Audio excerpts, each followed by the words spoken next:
social responsibilities social and responsibility business of, ethics. हाँ, business and business ethics. सो प्यारे दोस्तों, इसी को हम लीड करेंगे, पहले 5 मिनट के अंदर इसकी रिवीजन के अंदर लेंगे, तो सब लोग बोलते चलेंगे। ये रिवीजन हम सबके लिए बहुत जरूरी है। सो जोड़ेंगे पूरे टॉपिक को। हाँ जी।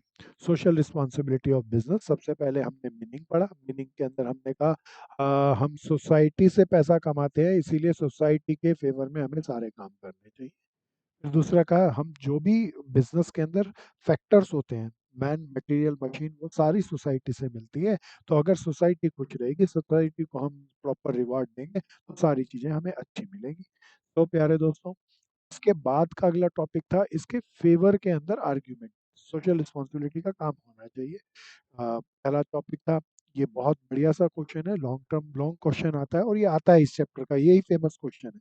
तो प्यारे दोस्तों, ग्रोथ के लिए, एग्जिस्टेंस के लिए, अपने लॉन्ग टर्म इंटरेस्ट के लिए, ये इसमें क्या लिखना था, कोई याद दिलाओ ना। Avoidance of government regulation. So हम कोशिश कर, बताओ प्यारे, इसमें क्या लिखना था। कोई हेल्प करो जी, सोहम की, क्या लिखे इसमें। अरे सारे लोग भूल गए। मुस्कान कहाँ रह गई। सर अगर हम अच्छे से मतलब अपना बिजनेस करेंगे, जो गवर्नमेंट के लॉज वगैरह होते हैं, तो गवर्नमेंट उस तरीके से बना पाएगी। और नहीं नहीं नहीं बहन, ये तो इसका मतलब नोट्स नहीं बनाई बहन। साहिल बता ना दोस्त, उम्मीद है तू जरूर बता पाएगा सबको। गुड साहिल, कोशिश कर, कोई बात नहीं, बना के बोल। चुपचाप तो रहना ही नहीं चाहिए, बना के बोल। मुस्कान गलत बोली सही बोली मायने नहीं, लेकिन बना के बोली। सब ध्यान से अरे सुनिए। याद नहीं है। याद तो करना ही नहीं है यार, बिजनेस को याद करना तो पाप है। हाँ, ध्यान से सुन। सोशल रिस्पॉन्सिबिलिटी का हर एंटरप्रेन्योर को काम करना है, ऐसा सरकार ने कानून बना के रखा है। अगर सोशल रिस्पॉन्सिबिलिटी का कोई एंटरप्रेन्योर, कोई बिजनेसमैन काम नहीं करता, तो वो बाय लॉस पनिशमेंट उसे नहीं मिलेगी या मिलेगी। मिलेगी। तो उससे बचने के लिए हर एक एंटरप्रेन्योर को सोशल रेगुलेशन, सोशल रिस्पॉन्सिबिलिटी का काम करना चाहिए। क्या आ गया भैया, अवॉइडेंस ऑफ गवर्नमेंट रेगुलेशन। सो प्यारे दोस्तों, काम करने का बेटर एनवायरनमेंट मिलेगा, हमारे को रिसोर्सेज, समाज खुश होगा तो रिसोर्सेज ज़्यादा अच्छे मिलेंगे, सोशल प्रॉब्लम में हम अपना कंट्रीब्यूशन दे सकेंगे। प्यारे दोस्तों, कुछ लोग कहते हैं ये नहीं करना चाहिए सोशल रिस्पॉन्सिबिलिटी का टास्क, वो कहते हैं ऐसा करेंगे तो प्रॉफिट कम हो जाएगा। जो भी हम खर्चा करेंगे, वो हम इनडायरेक्टली कंज्यूमर से प्राइस बढ़ा के चार्ज कर लेते हैं, इसीलिए ये ठीक नहीं, कंज्यूमर पे बर्डन हो जाएगा। ये तो लोगों को जानकारी ही नहीं कैसे करना है, पब्लिक सपोर्ट नहीं करती, एप्रिशिएट नहीं करती, कोई करता भी है तो। सो प्यारे दोस्तों, सोशल रिस्पॉन्सिबिलिटी किस किस के फेवर में थी, इसी स्लाइड पे थोड़ा सा हम करते हैं, सब बताना। मैं आगे की स्लाइडों पे नहीं जा रहा, इस स्लाइड पे ही पॉइंट पॉइंट बना के बोलने हैं। एक मित्र ने कहा था मेरे याद नहीं है, याद की मेरे को चिंता भी नहीं, आप बस बताना। शेयर होल्डर के शेयर होल्डर के लिए हमें क्या क्या चीज का ध्यान रखना चाहिए, कोई बताओ ना। सर हमें फेयर इंटरेस्ट देना चाहिए, हाँ, रेगुलर इंटरेस्ट देना फेयर चाहिए। इंटरेस्ट देना चाहिए, रेगुलर इंटरेस्ट देना चाहिए। और गुड गुड गुड गुड। उसके इन्वेस्टमेंट को सिक्योर रखना हाँ, चाहिए। उसकी इन्वेस्टमेंट को सिक्योर करना चाहिए, उसकी इन्वेस्टमेंट को सिक्योर करने के लिए और क्या करें प्यारे दोस्तों, डिफरेंट टाइप ऑफ इन्वेस्टर हैं, प्रेफरेंस और इक्विटी शेयर होल्डर है, दोनों के डिफरेंट इंटरेस्ट को वो सेव करना चाहिए। सारी फर्म की असेट्स और लायबिलिटी को सेव करके रखना चाहिए, वो सारे टास्क करने चाहिए, काम करने चाहिए, जिससे कि मार्केट में हमारे शेयर की कीमत मैक्सिमाइज हो जाए। प्यारे दोस्तों, ये सारे हमने किए थे। प्यारे दोस्तों, कोई बता दो कम्युनिटी के फेवर में क्या क्या थे। Good good good. समाज को क्या दें। सब पे रेगुलर टैक्स। हाँ, वो तो गवर्नमेंट के लिए था दोस्त, समाज के लिए बताओ ना सर साहब। मोर एम्प्लॉयमेंट जनरेट करनी हाँ, चाहिए। जनरेट करनी, हमें ऐसे सिस्टम को यूज करना चाहिए ताकि एम्प्लॉयमेंट जनरेट करे। Good man. Pollution free environment हाँ, होना ये चाहिए। था, पॉल्यूशन फ्री इन्वायरमेंट होना चाहिए, इको फ्रेंडली प्रोडक्शन बेस्ड होने चाहिए। So these are the community के लिए। अब हाँ साहिल, आप बता रहे थे गवर्नमेंट के लिए क्या होना चाहिए। साहिल भाई ने कहा था सही पे तरीके से। Regular tax. हाँ, रेगुलर टैक्स सबमिट करना चाहिए। और बोलो गवर्नमेंट के लिए। करप्शन नहीं करना चाहिए। हाँ, करप्शन नहीं करना चाहिए।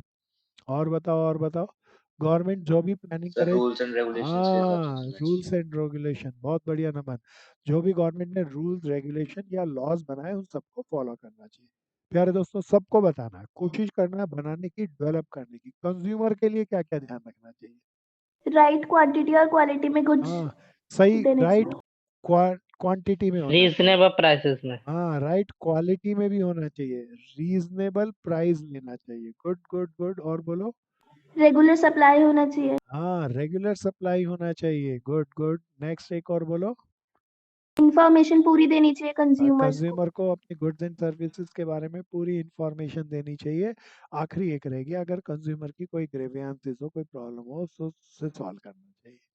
तो प्यारे दोस्तों वर्कर के फेवर में बताना है। गुड भैया। सेफ एनवायरनमेंट, वर्किंग हाँ, कंडीशन होनी चाहिए। सेफ इन्वायरमेंट होना चाहिए, गुड वर्किंग कंडीशन होनी चाहिए, और उनको जो भी रेम्यूनरेशन दे रहे हैं, वेजेस एंड सैलरी दे रहे हैं, वो एडिक्वेट देनी है।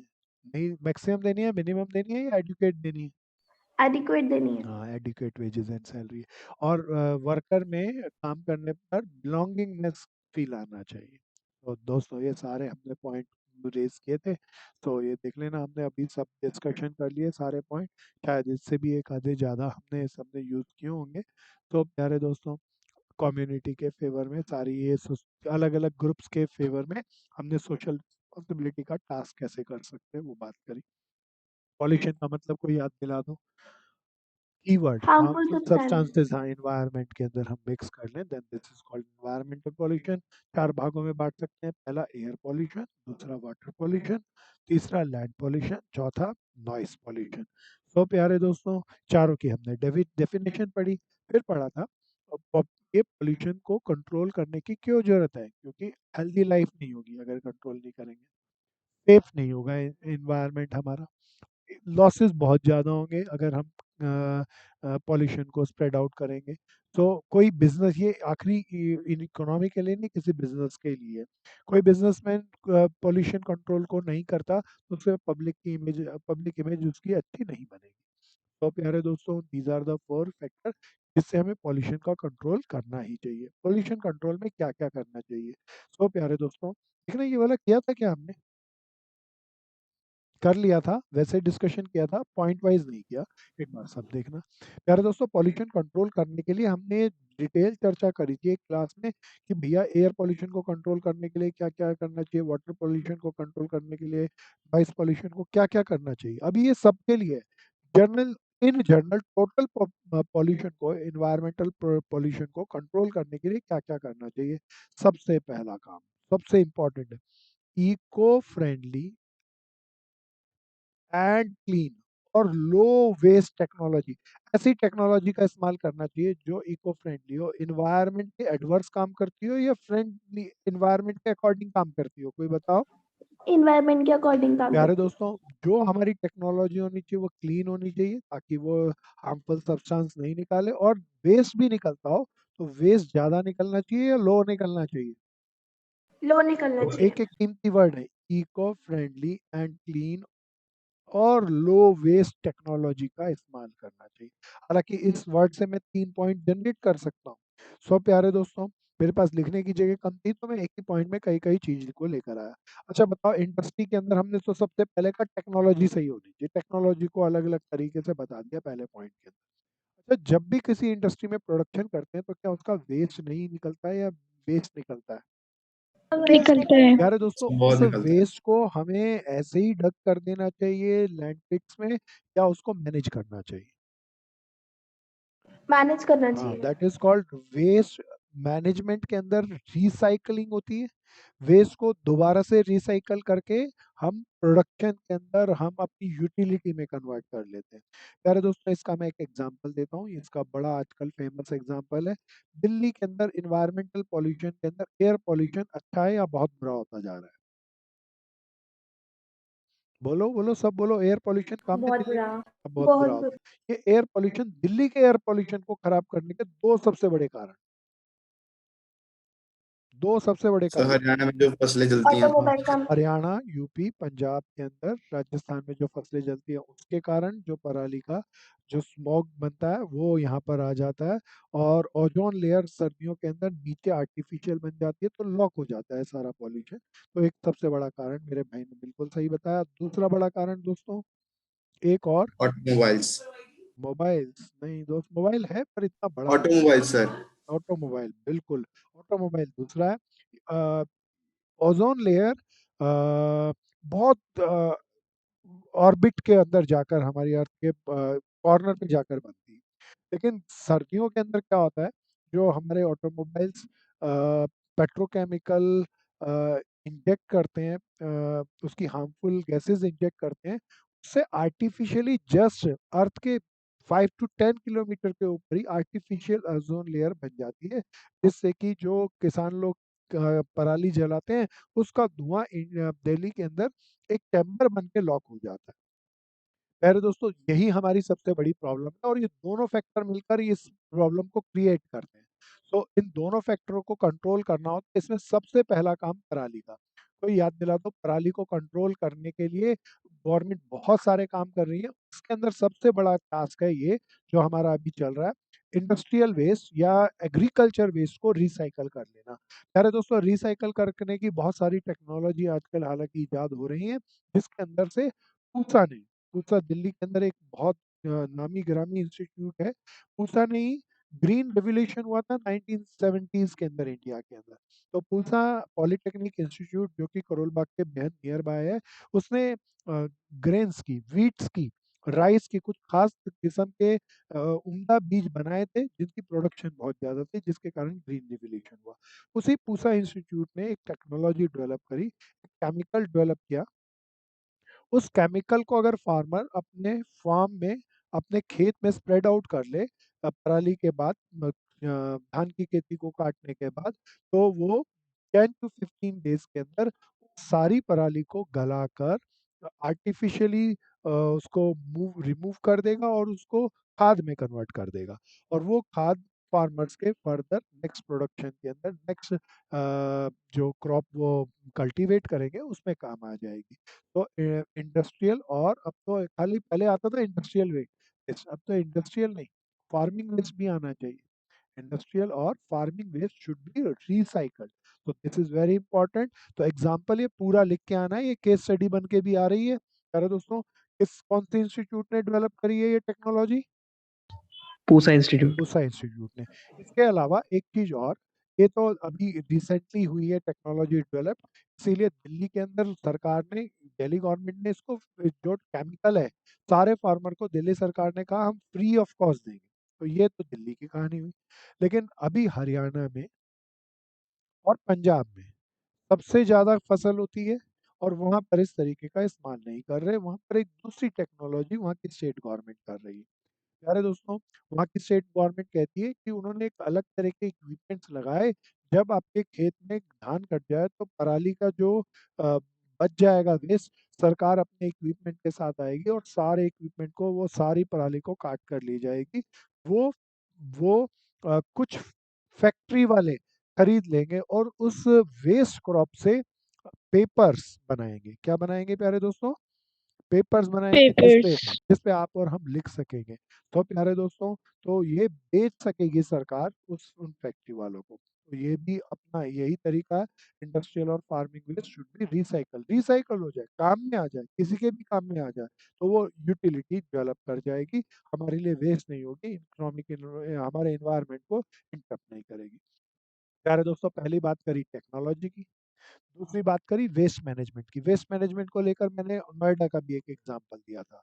तो प्यारे दोस्तों, वेस्ट मैनेजमेंट। तीसरा, प्लांट एंड मशीनरी जो हमारी है वो इस तरीके की होनी चाहिए जो मॉडर्न हो और जो मिनिमाइज करे पॉल्यूशन का। इसका एग्जांपल मैं आपको देता हूँ ऑटोमोबाइल सेक्टर में। ये लिख लेना प्यारे दोस्तों, ये एग्जांपल से ही लिख के जाएंगे और बहुत डिटेल में आएंगे। ऑटोमोबाइल सेक्टर के अंदर BS6, कोई बता सकता है ये पता नहीं क्या चीज है BS6? इसको ठीक लिखता हूँ दोबारा से। BS6 क्या है ये? कोई बता सकता है BS6 टेक्नोलॉजी? ऑटोमोबाइल सेक्टर के अंदर जो भी कार्स हैं, हमारे ट्रक हैं, बसेस हैं, टू व्हीलर्स हैं, वो गैस पॉल्यूटेड गैस को एनवायरनमेंट में फेंकते हैं, जिसके कारण पोल्यूशन फैलता है। स्पेसिफिकली एयर पोल्यूशन सबसे ज़्यादा फैलता है। तो सरकार ने कहा आपके व्हीकल में फिल्ट्रेशन इतनी अच्छी होनी चाहिए ताकि आपके गैस जो बाहर एनवायरनमेंट में डालें वो प्योर जाए, वो उसमें हार्मफुल सब्सटेंसेस को वहीं पर रोक ले। तो इसके फिल्ट्रेशन के प्रोसेस की टेक्नोलॉजी है। पहले सरकार ने आज से 2 साल पहले BS3 को लॉन्च किया, फिर BS4 को।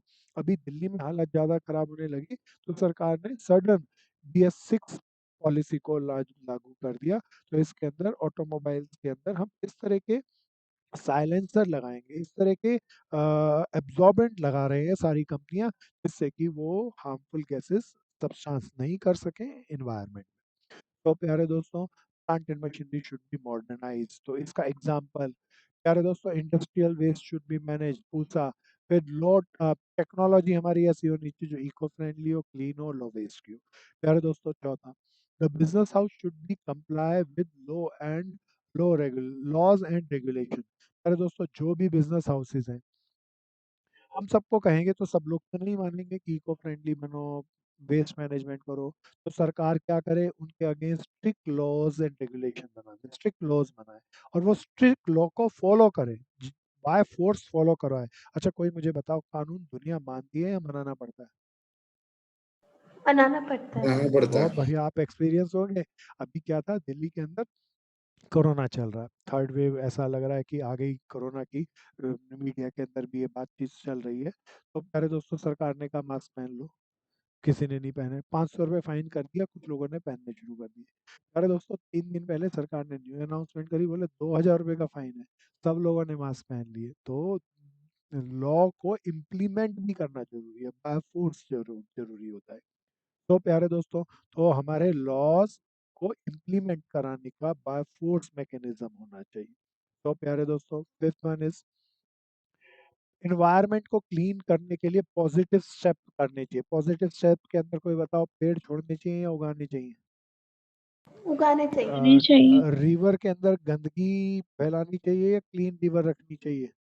क्लीन रिवर क्लीन रखनी रखनी तो चाहिए। These are the very important 5 point जिसके अंदर पॉल्यूशन को प्रोटेक्शन करने के क्या क्या हम काम करेंगे। फेमस है, सब अच्छे से डेवलप करना, सब अच्छे से नोट बनाना। पहला क्या था प्यारे दोस्तों, सब बोलेंगे eco friendly and low waste technology, technology management का एक वर्ड में बोले। दूसरे बोले तो वेस्ट मैनेजमेंट, तो वेस्ट चाहिए। को मैनेज करो। सो प्यारे दोस्तों, वेस्ट मैनेजमेंट में मैंने पूछा, पॉलिटेक्निक का एग्जांपल दिया। फिर थर्ड के अंदर modernisation of plant and machinery, तो ऑटोमोबाइल सेक्टर में BS6 टेक्नोलॉजी का एग्जांपल दिया। फिर लॉज एंड रेगुलेशन, सरकार स्ट्रिक्ट लॉज बनाए और उनको सख्ती से उनका बाय फोर्स उनका इम्प्लीमेंट भी कराए। सो दिस इज वेरी इंपॉर्टेंट। फिर फिफ्थ के अंदर क्या था, पॉजिटिव स्टेप्स हम सारे इन्वायरमेंट को सेव करने के लिए जो जो हो सकते हैं वो सब लें। तो जिस तरीके से प्लांटेशन ऑफ ट्री करें, ग्रीन डिविलेशन को लेकर आए, रिवर को, सी को, पॉन्ड्स को क्लीन करके रखें, उधर गंदगी ना फैलाएं। तो अच्छा, कोई बताओ, प्लास्टिक अगर हम फेंकते हैं तो इन्वायरमेंट के अंदर वो डिजॉल्व हो जाता है या सालों तक रहता है? सर वैसा ही सालों रहता तक। तो प्लास्टिक का इस्तेमाल बैन कर दें, ना यूज़ करें, और यूज़ करें तो इस तरह के प्लास्टिक का इस्तेमाल करें जो कि सालों तक वैसा ही ना बना रहा है, चेंज हो जाए। तो प्यारे दोस्तों, सरकार ने इसके रिगार्ड में लॉज इंडिया में नहीं बनाए या बनाए? है। बनाए हैं। पर सरकार क्या उनको सख्ती से फॉलो कर रही है या नहीं कर रही? नहीं कर रही। नहीं। नहीं कर रही। तो ये प्रॉब्लम्स हैं। तो खैर, तो पॉल्यूशन को कंट्रोल करने में क्या होना चाहिए, हमने उसकी सारी चर्चा कर ली। अब आते हैं हम अपने आखिरी टॉपिक, क्या है प्यारे दोस्तों, बिजनेस इथिक्स। प्यारे दोस्तों, बड़ा कीमती वर्ड है इथिक्स, कोई मतलब बताओ क्या है इथिक्स, क्या होता है इथिक्स? सर लॉज जो बिजनेस के लिए बनाए जाते हैं। लॉज, प्यारे दोस्तों, एक लॉज, मेरी बहन ने कहा बिल्कुल ठीक। लॉज को अगर कोई फॉलो नहीं करे तो बदले में क्या मिलती है, पनिशमेंट। क्या एथिक्स को फॉलो नहीं करे तो पनिशमेंट मिलनी चाहिए बहन? नहीं, इसीलिए लॉज, बात तो सही है, गहराई है, लेकिन पूरी गहराई नहीं है, छोटे से चीज में हम चूक चूक गए। यार दोस्तों, इथिक्स कहते हैं हर एक आदमी, आप भी जीवन को जीते होंगे, जीवन को जीने के लिए आपने कुछ पॉजिटिव रूल्स एंड रेगुलेशन अपने लिए बनाए होंगे, दैट इज कॉल्ड इथिक्स।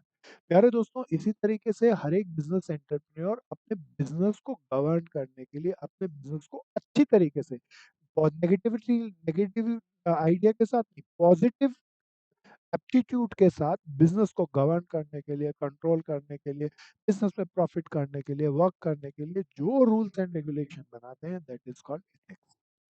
तो प्यारे दोस्तों, this is called business ethics. प्यारे दोस्तों, बिजनेस एथिक्स क्या है? तो पॉजिटिव है। पॉजिटिव को ही हम क्या कह रहे हैं, जरा देखना कीवर्ड क्या लेके आए, सब पढ़ के बताओ। मॉरल हाँ, वैल्यूज। मॉरल वैल्यूज है ये, बड़ा कीवर्ड है मॉरल वैल्यू। फिर क्या है ये? Standards standards. हैं। भैया स्टैंडर्ड है, आप कहते हैं मैं इस तरीके से रहूंगा, मैं इस तरीके से बिजनेस करूंगा, इससे हल्का काम मैं नहीं करूंगा। स्टैंडर्ड्स हैं, ये नॉर्म्स हैं, ये हमें बताते हैं कि वेरियस टाइम पर हमें क्या क्या अच्छी चीजें करनी चाहिए। So business ethics refers to moral value, पहला वर्ड। स्टैंडर्ड दूसरा word. Define norms which governs the activity of business. तो जो जो रोजमर्रा के काम है, वो हमें उस किस तरीके से हाई मॉरल वैल्यू, अपने स्टैंडर्ड और अपने नॉर्म्स के अकॉर्डिंग हम काम करें, इस चीज को वो डिफाइन करते हैं। तो बिजनेस एथिक्स डिफाइन, क्या डिफाइन करता है? तो क्या सही है और क्या गलत है भैया। आपका भी कुछ एथिक्स होंगे, उस एथिक्स के तराजू पे आप डेली काम करते होंगे, लोगों से मिलते होंगे, बोलचाल करते होंगे और डिफाइन करते होंगे कि ये सही है और ये गलत है। तो ये क्या है? एथिक्स क्या है? वो मॉरल वैल्यू, वो स्टैंडर्ड, वो नॉर्म्स है जिस पर आप डिसाइड करते हो व्हाट इज राइट। कीवर्ड है ये, चमकाना है इसको। What is right and what is wrong. प्यारे दोस्तों, कोई मुझे बताओ, सभी बिजनेसमैन के लिए एक जैसे एथिक्स होंगे या सबके लिए अलग अलग होंगे? बोलो बोलो बोलो, सब बोलो। अलग अलग होंगे। हाँ बिल्कुल, सबके नेचर अलग अलग है, सबका करेक्टर अलग अलग है। तो प्यारे दोस्तों, सबके लिए एथिक्स अलग अलग होंगे। एथिक्स कोई सरकार बनाएगी, कोई दूसरा बनाएगा, या हर एंटरप्रेन्योर खुद बनाएगा? हर एंटरप्रेन्योर खुद बना। प्यारे दोस्तों, बिल्कुल। बिजनेस एथिक्स क्या क्या है? मॉरल वैल्यूज हैं, स्टैंडर्ड्स हैं, नॉर्म्स हैं, जो डिफाइन करते हैं, जो बिजनेस को गवर्न करते हैं डेली डे टू डे काम करने के लिए। वो ये डिफाइन करते हैं what is wrong, what is right. So प्यारे दोस्तों, कुछ एग्जाम्पल इसके। तो आप एक दुकानदार है, सपोज करो, एक कोई आपने ऐसे दुकानदार बहुत अलग अलग तरीके के देखे होंगे। कोई दुकानदार दाम लगाता होगा और वो दाम इस तरीके से लगाता होगा ताकि कंज्यूमर को चीट कर दे। तो प्यारे दोस्तों, अगर चीटर है कोई दुकानदार, तो बताओ क्या वो लॉन्ग रन के लिए सरवाइव कर पाएगा या नहीं कर पाएगा? नहीं कर पाएगा। हो सकता है 2 साल 1 साल के अंदर वो जीत जाए, ज्यादा पैसा कमा ले, लेकिन एक बार कंज्यूमर को पता चल जाए तो वो बाद में नहीं जाएगा। तो प्यारे दोस्तों, इसके लिए आपने कुछ इसके अपोजिट ऐसे भी दुकानदार देखे होंगे जो बहुत लीस्ट रेट पर काम करते हैं और बहुत कंपटीशन में लोगों की हेल्प के लिए काम करते हैं। सो प्यारे दोस्तों, अब हमें अगर इथिक्स बनाना है, तो ऐसे दुकानदार कोई मुझे बताओ, शॉर्ट टर्म के अंदर स्पॉइल हो जाते हैं या लंबे टाइम तक चलते हैं? बोलो बोलो बोलो। शॉर्ट टाइम में बिजनेस खत्म हो जाता है या इनका बिजनेस बहुत गुडविल के साथ आगे चलता है? गुडविल के साथ आगे तो चलता प्यारे है। दोस्तों, हमारा बिजनेस एथिक्स का पहला एग्जांपल हो गया फेयर प्राइस चार्ज करना। तो हमें जो भी माल आता हो उस कॉस्ट में एडिक्वेट प्रॉफिट को जोड़कर फेयर प्राइस चार्ज करना। फिर प्यारे दोस्तों, वर्कर के साथ अनइक्वालिटी करना या फेयर ट्रीटमेंट करना। Fair treatment. प्यारे दोस्तों, रीजनेबल प्राइस के साथ रीजनेबल प्रॉफिट कमाए। सो प्यारे दोस्तों, सरकार को टैक्स समय पर टाइम से देते रहे। तो प्यारे दोस्तों, ये बिजनेस एथिक्स के कुछ एग्जांपल हैं। सो अच्छे से डेवलप कर लेना बिजनेस एथिक्स क्या है, उसके क्या क्या एग्जांपल। इसके दो ही टॉपिक बनते हैं, मीनिंग, एग्जांपल और इसके करेक्टर। अब आते हैं इसके बड़े टॉपिक पर, जो कि इसके करेक्टर है। सावधानी से चलना प्यारे दोस्तों, नोट्स बनाते चलना। सार्थक आ रहा है ना दोस्त समझ में? Yes sir. गुड भैया, आगे चलते हैं। प्यारे दोस्तों, बिजनेस एथिक्स में क्या क्या होने चाहिए बोले तो, एलिमेंट ऑफ बिजनेस एथिक्स, इसे करेक्टर ऑफ बिजनेस एथिक्स भी कह सकते हैं। प्यारे दोस्तों, अब एक एक करेक्टर को, एक एक एलिमेंट को बड़े ध्यान से सुनना। एक बात बताओ, मैनेजमेंट का मतलब वर्कर या जो बिजनेस को गवर्न करते हैं वो लोग? बोलो जो बोलो। बिजनेस को गवर्न कर। अच्छा, मैनेजमेंट के अंदर बड़े ध्यान से सुनना, मैनेजमेंट के अंदर 3 लेवल होते हैं। पहले मैं थोड़ी सी मैनेजमेंट को लेकर चर्चा कर रहा हूँ। मैनेजमेंट में कितने लेवल होते हैं प्यारे दोस्तों? 3 लेवल। 3। सबसे ऊपर वाले लेवल को कहते हैं टॉप लेवल मैनेजमेंट। कौन सी management? Top level top level management. Management. बीच वाले को कहते हैं मिडल लेवल मैनेजमेंट। और सबसे नीचे वाले को कहते हैं लोअर लेवल मैनेजमेंट। तो 3 लेवल ऑफ मैनेजमेंट दोबारा बोलो कौन कौन से थे? Top level, top level and management, middle middle level level and management, management, lower lower level. Level and. मैं यहाँ पर बात करता हूँ क्योंकि मैनेजमेंट के 3 लेयर तो ऐसी ऑर्गेनाइजेशन में होगी जो बहुत बड़े लार्ज स्केल पर प्रोडक्शन कर रही है। तो सपोज करो कोई कंपनी है, रिलायंस कंपनी है, टाटा कंपनी है, बल्क के अंदर बहुत प्रोडक्शन करनी है, हजारों लोग उनमें काम करते हैं, तब तो वहाँ पे मैनेजमेंट का लेवल बहुत गहरा होना चाहिए और अच्छी मैनेजमेंट होनी चाहिए। तो हम 3 लेवल की मैनेजमेंट बनाते हैं। प्यारे दोस्तों, सबसे पहले सबसे ऊपर वाली मैनेजमेंट का नाम बोलो, क्या था? Top level and management. प्यारे दोस्तों, बिल्कुल फर्म का सबसे ऊपरला आदमी, दैट इज कॉल्ड सीईओ। कौन होता है कंपनी का सबसे बड़ा मालिक?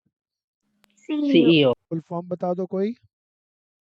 Chief Executive Officer. कई फर्म में इसे जनरल मैनेजर भी कहते हैं, बोले सबका मैनेजर है, जनरल मैनेजर।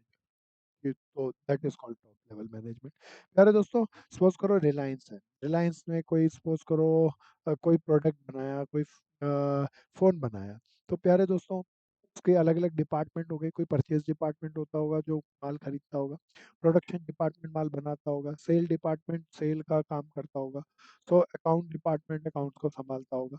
प्यारे दोस्तों, सीईओ के अंदर जितने भी डिपार्टमेंट आते हैं, उन डिपार्टमेंट के डिपार्टमेंटल हेड नहीं होते या होते हैं? होते हैं। जैसे मैं एग्जांपल लेता हूँ, परचेज मैनेजर, परचेज डिपार्टमेंट का हेड को क्या कहेंगे? Purchase manager. प्रोडक्शन डिपार्टमेंट के हेड को क्या कहेंगे? Production manager. सेल डिपार्टमेंट के हेड को क्या कहेंगे? Sale manager. जो डिपार्टमेंटल हेड है वो सीईओ के अंडर काम करते हैं और वो भी बड़े तरीके से सारे काम को हैंडल करते हैं, that is called middle level. प्यारे दोस्तों, अब और नीचे आते हैं, लोअर लेवल। प्यारे दोस्तों, कोई बता सकता है सुपरवाइजर कौन होता है? सारा काम सुपरवाइज करता है, हाँ, बताता नहीं है। बिल्कुल भैया। सुपरवाइजर क्या होता है? प्रोडक्शन जहाँ चल रही होती है, सुपरवाइजर हर 10 लोगों के ऊपर एक हम हेड बिठा देते हैं। वो 10 लोगों को बताता है भाई ये काम करना है, कोई गलत हो जाए तो बताता है भाई ये गलती करेगी, ये सही करो। तो सुपरवाइजर। तो मिडिल लेवल के अंडर कौन होते हैं मैनेजमेंट के अंदर? Lower level. लोअर लेवल किस चीज का काम करते हैं? सुपरविजन का। तो 3 लेवल मैनेजमेंट के बता दो कौन कौन से हैं। पहला लेवल, सीईओ। हाँ सीईओ। लेवल कौन सा कहते हैं दोस्त इसको? टॉप। टॉप प्यारे लेवल। दोस्तों, दूसरा लेवल, मिडिल लेवल। तीसरा लेवल, लोअर लेवल। अच्छा, मैं बताता हूँ, पूछता हूँ आपसे, आप बताना, सारी ऑर्गेनाइजेशन के प्लान कौन सा लेवल बनाएगा? क्या सर? प्लानिंग कौन करेगा? प्लान कौन बनाएगा? सीईओ। सीईओ। हाँ, सीईओ। तो प्लानिंग एंड पॉलिसी फॉर्मेशन का काम सीईओ का होता है। अच्छा, उस प्लानिंग के अकॉर्डिंग इम्प्लीमेंट कराना, उस रूल एंड रेगुलेशन को फर्म में एग्जिस्टेंस में लाना, वो किसका काम है? जो, डिपार्टमेंट हेड। हाँ, डिपार्टमेंटल हेड उसको एक्सप्लेन करके बताते हैं लोअर लेवल को, और लोअर लेवल उस पॉलिसीज को, उस प्लान को, उस रूल एंड रेगुलेशन को इम्प्लीमेंट करते हैं। अब आते हैं बिजनेस एथिक्स पे। बताओ, बिजनेस एथिक्स बनाने का काम किसका है तीनों में? सीईओ का। हाँ, दिस इज और फर्स्ट, करेक्ट, सर, फर्स्ट हाँ एलिमेंट। हाँ बोलो दोस्त, बोलो। सर बोर्ड ऑफ डायरेक्टर्स कहाँ आते हैं? बोर्ड ऑफ डायरेक्टर भी यही है, टॉप नहीं आते हैं दोस्त। Okay sir. प्यारे दोस्तों, तो प्यारे दोस्तों, बिजनेस एथिक्स किसके वर्ड है, किसके कमिटमेंट्स हैं? टॉप लेवल मैनेजमेंट के वर्ड्स हैं। तो बिजनेस एथिक्स के अंदर हम टॉप लेवल मैनेजमेंट अपने वर्कर को, अपने कंज्यूमर को डिफाइन करते हैं कि हम ये अच्छी चीजें करेंगे बिजनेस में। तो these are the commitment of top level management. किसने बनाए business ethics? Top level management. बाकी सब लोग तो उनको फॉलो करेंगे।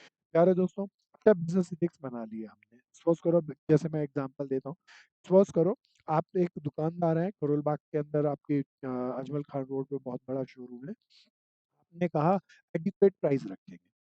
एडिक्वेट प्राइस ऐसे ही नहीं होगा प्यारे दोस्तों। आप अपने सब वर्कर को कहोगे भैया हमारे बिजनेस में जो भी माल आएगा उसमें कॉस्ट में हम 10% हमारे को चाहिए, ताकि हम वर्कर की सैलरी बांट सके, अपने घर को चला सके, 10% तो जायज है। जो भी चीज आएगी उसको 10% जोड़ के आप प्राइस लगा के बेच दो। प्यारे दोस्तों, जो भी हमने इस तरह के इथिक्स बनाए, पॉजिटिव इथिक्स बनाए, एक कोई इथिक्स ये बना सकता है, कोई भी कंज्यूमर आएगा अपनी ग्रेवियंसेस को लेके, अपनी प्रॉब्लम को लेके, उसे फौरन सॉल्व करेंगे। तो प्यारे दोस्तों, खाली ये इथिक्स मालिक अपने पास रख के या सबको बताए? सबको पता है। अच्छा, खाली सबको बताए या छपवा के भी रख दे, नोटिस लगा दे? वाक्य नोटिस हाँ, that is called publications of code. जो भी इथिक्स के अंदर जितने भी स्टेप्स हैं वो हम पब्लिकेशंस करते हैं, सभी को लिखकर बांट देते हैं, नोटिस बोर्ड पर नोटिस लगा देते हैं कि हम ऐसा करेंगे। तो प्यारे दोस्तों, क्या क्या एलिमेंट है? पहले, सबसे पहले हम क्या करते हैं, कौन बनाता है बिजनेस एथिक्स? सब बताओ। मिडिल लेवल वाले मैनेजमेंट वाले, लोअर लेवल के, टॉप टॉप लेवल लेवल के? मॉनिटर टॉप लेवल पर मैनेजमेंट में, टॉप लेवल मैनेजमेंट में कोई याद दिला दो कौन आता है?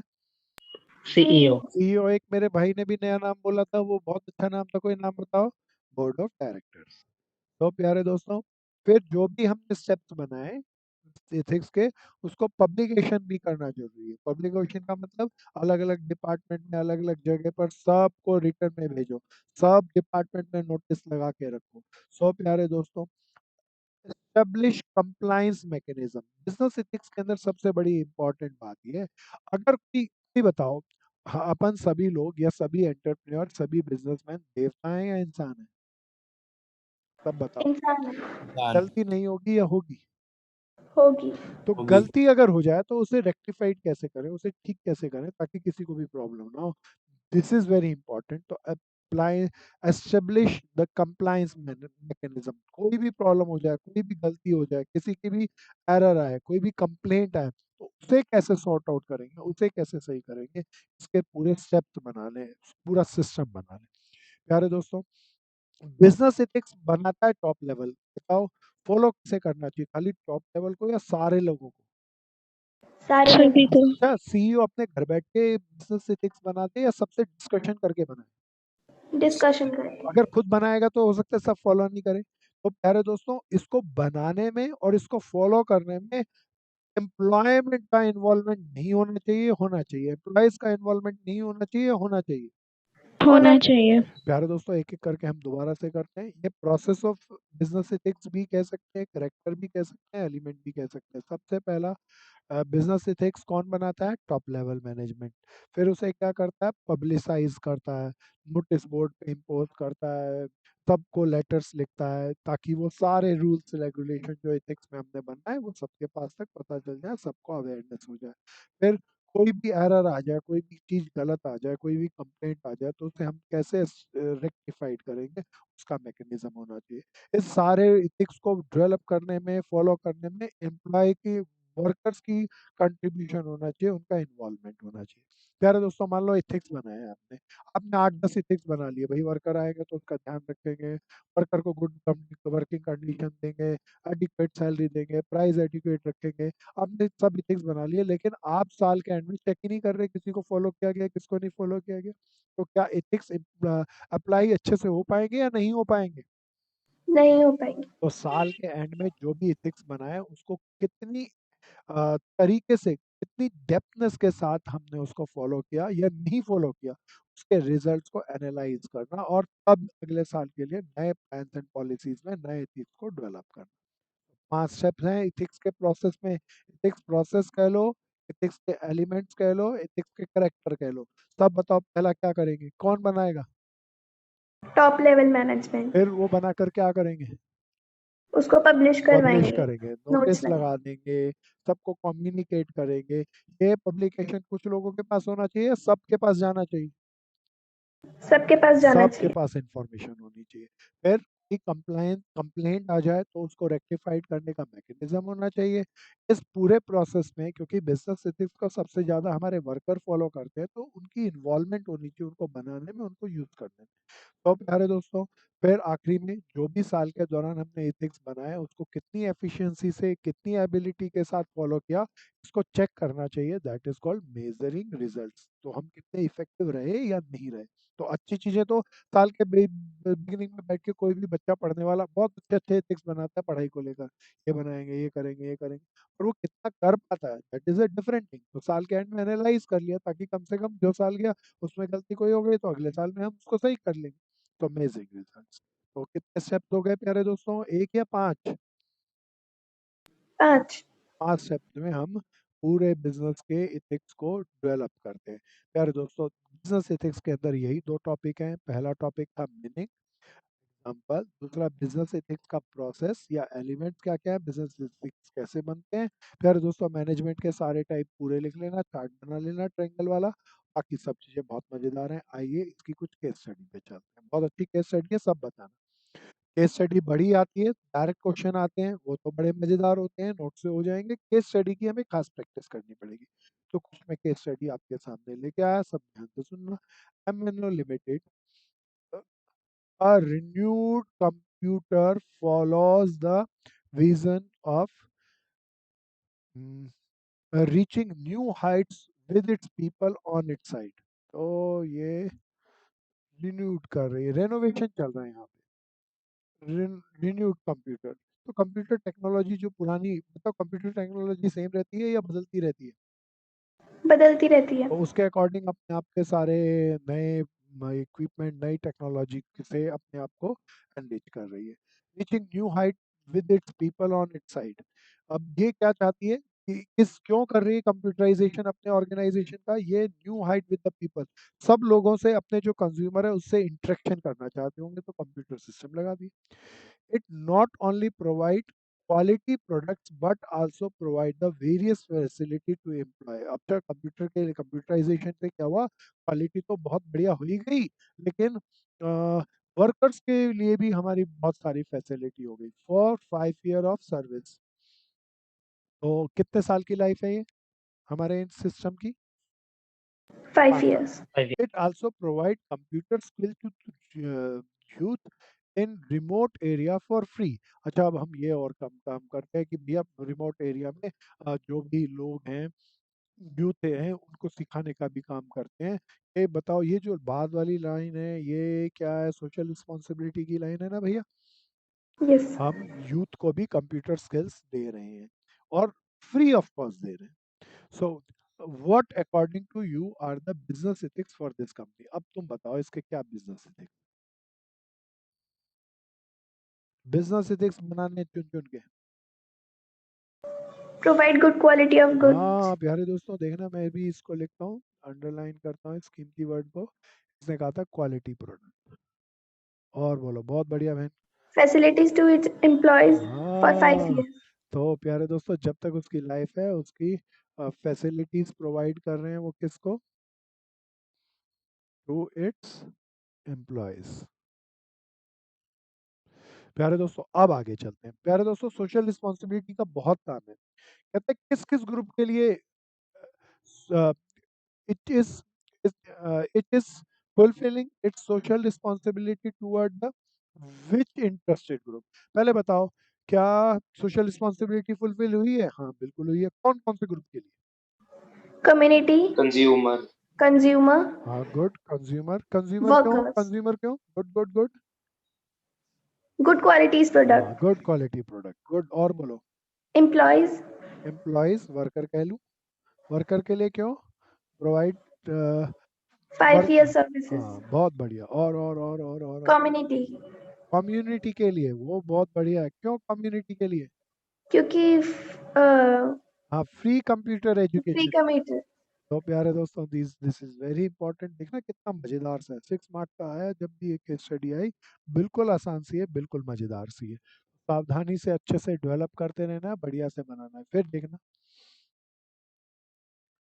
अब BPO इज प्रोवाइडिंग, क्या थी फुल फॉर्म? कोई याद दिलाओ ना। Business process outsourcing. क्या है? पूरा बोल रहे हैं, पूरा पूरा full form. Business business. Process तो आउटसोर्सिंग। हमें कॉल सेंटर हमें बनाना है, हमें एक अपने कंज्यूमर से बात करनी है, तो हम अपने यहाँ कॉल सेंटर नहीं बनाते। हम किसी कॉल सेंटर यूनिट को अपनी सर्विसेज के लिए अपॉइंट कर लेते हैं, उसको कुछ चार्जेस देते हैं और वो हमारे बिहाफ सारी कॉल को कंटेन कर लेते हैं। So that is called BPO।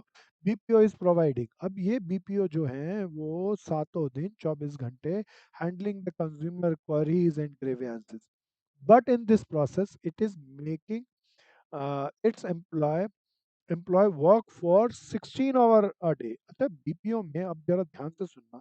आपने देखा होगा दिल्ली के सराउंडिंग में, कोई बता सकता है कहाँ है कॉल सेंटर सबसे ज्यादा? नोएडा, हाँ गुड मैन। नोएडा में और गुड़गांव में, गुरुग्राम में। प्यारे दोस्तों, इन दोनों सिटीज की एक बड़ी प्रॉब्लम है। आज किसी भी पर्सन को दिल्ली के अंदर जॉब चाहिए तो ऐसा माना जाता है कॉल सेंटर नोएडा गुड़गांव चले जाओ, आपको धड़ल्ले से जॉब मिल जाएगी। बट समस्या है इनकी, कोई जानकार है तो बताओ ना, कॉल सेंटर में जॉब की क्या समस्या है? सर बहुत कम कराते हैं और कभी भी कराते हैं हाँ, नहीं बहुत काम कराते हैं। चलिए, इससे तो कोई सीख सकता है, पर वो कभी भी कराते हैं। आधी रात को भी बुलाएंगे और आपको बिठा के काम कराएंगे, और रोटेशन बेसिस पे होती है। 4 दिन दिन में होगी तो 10 दिन रात को काम करना पड़ेगा, तो और ज्यादा घंटे के लिए काम करना पड़ेगा। यही उसी की बीपीओ की, ये कॉल सेंटर्स की केस स्टडी है। Making its employee work for 16 hour a day. कोई बताओ, 16 घंटे जनरली वर्कर कितने घंटे काम करते हैं? स्टैंडर्डली एक आदमी को कितने घंटे वर्किंग होना चाहिए? 9 hours. हाँ, 8 to 9 आवर्स, जनरली 8 आवर्स नमन। पर प्राइवेट सेक्टर में चलो 9 आवर्स, कुछ सेक्टर 10-10 आवर्स भी कहते हैं। यहाँ तो हद हो गई, 16 घंटे बोलो काम के लिए या डबल काम ले रहे हैं। डबल काम दे रहे हैं। They are not even providing a rest period for more than 45 minutes a day. तो रेस्ट पीरियड दे रहे हैं लेकिन बहुत कम टाइम है, 45 मिनट्स का, और 16 घंटे के जॉब में। कहता है व्हाट इज बीपीओ, पहले बताओ। अभी नाम बोला था ना, business business process outsourcing. process outsources. What service does it provide to its consumer? क्या करते हैं? अच्छा, इनके कंज्यूमर कोई खास लोग होते हैं या कंपनियां होती हैं? कंपनीज होती हाँ, हैं। कंपनी को हम क्या करते हैं, कंपनी के कंज्यूमर को, जैसा कि ऊपर बताया गया, कंपनी के कॉल सेंटर की हैसियत से हम कंपनी के सारे कंज्यूमर का डाटा कलेक्ट करेंगे, उनकी क्वेरीज को लेंगे, उनके ग्रीवेंसेस को सॉल्व करेंगे। यही हमारा काम है ना यहाँ पर। कहता है which responsibility is not being taken care of by BPO. कौन सी रिस्पॉन्सिबिलिटी नहीं ली गई? Responsibility towards the employees. हाँ, रिस्पॉन्सिबिलिटी टुवर्ड देयर वर्कर ना। So this is very important, toward their worker, उसकी रिस्पॉन्सिबिलिटी को ठीक नहीं कर रहा। Interest in which group are not being created here. तो तो ये ग्रुप भी वर्कर्स का, एम्प्लॉयज हो गया। अच्छा, एक बार सेकंड पार्ट और थर्ड पार्ट एक जैसे से लग रहे हैं, तो सेकंड पार्ट में मुझे क्या लिखना चाहिए, कोई बताओ ना। सर रिस्पॉन्सिबिलिटी भी लिखनी चाहिए साथ नहीं, में। बस विच रिस्पॉन्सिबिलिटी को जगह मैं यहाँ पे लिखना चाहूंगा, सोशल रिस्पॉन्सिबिलिटी नहीं कर रहे, और यहाँ पर मैं वर्कर लिखूंगा, है ना भैया? आप सही हो गया ना? यस। कहता है what are the value lacking in the organisation. अब बताओ कौन कौन सी वैल्यू को लॉस कर रहे हैं, अब ये आपको बताना है। क्या क्या नेगेटिव बातें हैं इस पूरे में, वो वैल्यूज सर बताओ। वर्कर से ज्यादा काम करवा रहे हाँ, हैं मोर देन 16 आवर काम कर रहे हैं। और रेस्ट पीरियड बहुत कम दे रहे हैं। हाँ, दो चीजें, और रेस्ट पीरियड भी कम है। तो ये दो वैल्यूज को हम हरास कर रहे हैं। वर्कर्स को मशीन की तरह यूज कर रहे हैं, ह्यूमन बींग्स की तरह नहीं ट्रीट कर रहे हैं। तो दिस इज सो वंडरफुल, बहुत मजेदार सा टॉपिक था। प्यारे दोस्तों, कोई पूछना चाहे तो कुछ पूछो ना, कोई अपना ओपिनियन और कुछ देना चाहे तो दो ना। साहिल पूरा आ रहा है ना दोस्त? सिद्धार्थ यस पूरा, सर। सिद्धार्थ पूरा आ रहा है अच्छे से? सो प्यारे दोस्तों, शांतनु पूरा अच्छे से आ रहा है? Yes, sir. सो प्यारे दोस्तों, दिस इज सो वंडरफुल। आज के हमारा ये टॉपिक पूरा हुआ। टाइम देखा तो टाइम अभी ज़्यादा बचता नहीं अपने पास। सो अगला चैप्टर हम अगली क्लास में स्टार्ट करेंगे। कोई बता सकता है अगले चैप्टर का नाम? Sources of business finance. Sources of business finance, good man. तो सोर्सेज ऑफ बिजनेस फाइनेंस के बारे में थोड़ी चर्चा कर लेते हैं। बिजनेस से पैसा कहाँ कहाँ से आए जी, कोई बताओ ना। सर एक तो बिजनेसमैन खुद लाता है हाँ, एक तो घर से लेके आता है, खुद खुद लाता है, और कभी कभी बाहर से ले लेता है। बस दो ही होते हैं भैया, एक तो घर का पैसा और एक लोन। तो इस पे बहुत डिटेल में चर्चा करेंगे। ट्रेडिशनली बिजनेसमैन के पास दो ही सोर्स है, एक तो घर से पैसा लेके आए, दैट इज कॉल्ड इक्विटी। बाहर से उधार ले, that is called borrowed fund. अच्छा, एक बार बताओ, उधार लेगा तो ये अच्छा है या बुरा है? बुरा है। सर क्यों? एक बिजनेस के अकॉर्डिंग तो अच्छा है। बिजनेस के अकॉर्डिंग तो अच्छा है, बिजनेस सरवाइव करेगा, बहुत बढ़िया। अच्छा, तो ये अच्छा भी होता है और बुरा भी होता है। हर चीज बुराई के साथ बताओ, अच्छाई नहीं जुड़ी होती है, जुड़ी होती जुड़ी होती है। है। हाँ, तो बुरा बुरा क्यों है? बुरा वाला कोई बताओ ना, बुरा क्यों है? सर अगर हम बैंक से नहीं लेंगे तो कभी-कभी ज़्यादा इंटरेस्ट देना पड़ता है और कभी हाँ। अगर बिज़नेस लॉस में चला जाए हाँ, तो फिर हाँ, बैंक से लेंगे तब भी मैंने आजकल तो यही बीमारी है। तो रेट फिर ऑफ इंटरेस्ट फिक्स हमें देना ही पड़ेगा, चाहे हमने कमाया चाहे नहीं कमाया। अगर उधार पे पैसा लिया तो बैंक वाला भी नहीं छोड़ेगा, वो तो बल्कि ज़्यादा खतरनाक होते हैं आजकल। तो प्यारे दोस्तों, उधार पे पैसा लगे और रिसेशन आ जाए जैसा कि आजकल आ रहा है, कोरोना पैंडेमिक चल रहा है, बिजनेस बच रहे हैं या फ्लॉप हो रहे हैं, डिक्लाइनिंग कर रहे हैं, बताओ। डिक्लाइनिंग पे है। तो अब वो अपना नॉर्मल प्रॉफिट नहीं कमा सकते, इंटरेस्ट कहाँ से देंगे। सो ऐसी हालात में वो बैंकरप्ट होने की कगार आ जाती है। तो ये रिस्क रहता है बोरोइंग के लिए, लोन के लिए। तो इस पे हम बहुत डिटेल में इस तरह से चर्चा करेंगे। एक मालिक कितना घर से पैसा लाए, कितना उधार से लेकर आए, कैसे डिसाइड करे दोनों के क्या क्या फायदे, क्या क्या घाटे, सोल प्रोप्राइटर में क्या, पार्टनरशिप में क्या, कंपनी में क्या, ये सारी डिटेल में चर्चा करेंगे। तो प्यारे दोस्तों, बहुत मजा आएगा इस चर्चा में। और जब भविष्य में आप एंटरप्रेन्योर बनेंगे तो उसके लिए भी बड़ी एक कीमती है। कोई मेरा मित्र कुछ पूछना चाहेगा?